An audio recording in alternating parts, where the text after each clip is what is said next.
ভূ রাজনীতিতে কোনো স্থায়ী বন্ধু বা চিরস্থায়ী শত্রু থাকে না। যা থাকে তা হলো কেবল স্বার্থ। আর এই স্বার্থের খেলায় বাংলাদেশ আজ এক বড় রণক্ষেত্র। সম্প্রতি আমেরিকার সাথে বাংলাদেশের $15 বিলিয়ন পারস্পরিক বাণিজ্য চুক্তি বা আর্ট নিয়ে দেশের সুশীল সমাজ ও রাজনৈতিক অঙ্গনে সমালোচনার ঝড় উঠেছে। সার্বভৌমত্ব হারানো থেকে শুরু করে অসম শর্তের হাজারো প্রশ্ন তোলা হচ্ছে এই চুক্তিকে ঘিরে। কিন্তু ঠিক এই সময়ই দিল্লির সাথে ঢাকার একের পর এক স্পর্শকাতর চুক্তি কিংবা করিডোর সুবিধা নিয়ে কেন এই রহস্যময় নীরবতা? আমেরিকার চুক্তি নিয়ে যে মাথা ব্যথা ভারতের বেলায়, তা কেন হাওয়া হয়ে যাচ্ছে? আজ আমরা ভাঙবো এই দ্বিমুখী নীতির নেপথ্য সমীকরণ। প্রথমে দেখা যাক আমেরিকার চুক্তিটি কেন এতটা সমালোচিত।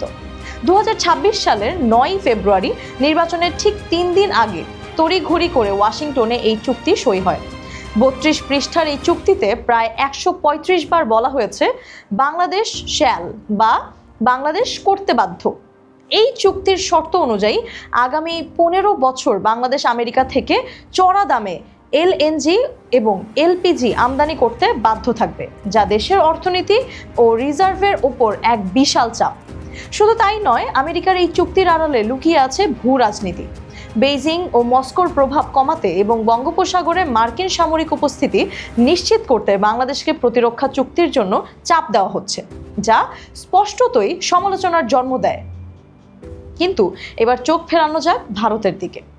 দিল্লির সাথে বাংলাদেশের সম্পর্ক ঐতিহাসিক এবং জটিল। সম্প্রতি ভারতের ট্রেনকে বাংলাদেশের বুকের ওপর দিয়ে আসাম থেকে ত্রিপুরায় যাওয়ার ট্রানজিট বা করিডোর সুবিধা দেওয়ার যে সিদ্ধান্ত নেওয়া হয়েছে, তা নিয়ে কেন সেই অর্থে রাজপথে বা টক শোতে ঝড় উঠছে না? বিশেষজ্ঞরা বলছেন এটি কোনো সাধারণ ট্রানজিট নয়, এটি ভৌগোলিক ও কৌশলগত সার্বভৌমত্বের সাথে জড়িত। এর চেয়েও বড় সংকট দরজায় করা নাড়ছে। আগামী ডিসেম্বর 2026-এ শেষ হতে যাচ্ছে ঐতিহাসিক 30 বছর মেয়াদী গঙ্গা পানি বন্টন চুক্তি।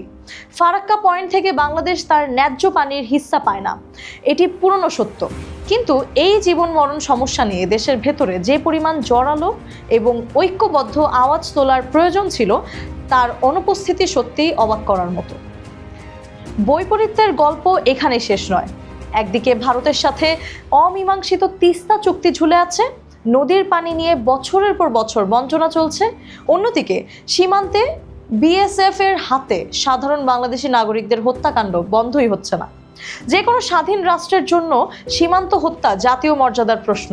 অথচ এই নির্মম বাস্তবতার পরও ভারতের সাথে হওয়া চুক্তি বা আলোচনাগুলো কেন পর্দার আড়ালে ঢাকা পড়ে যায়?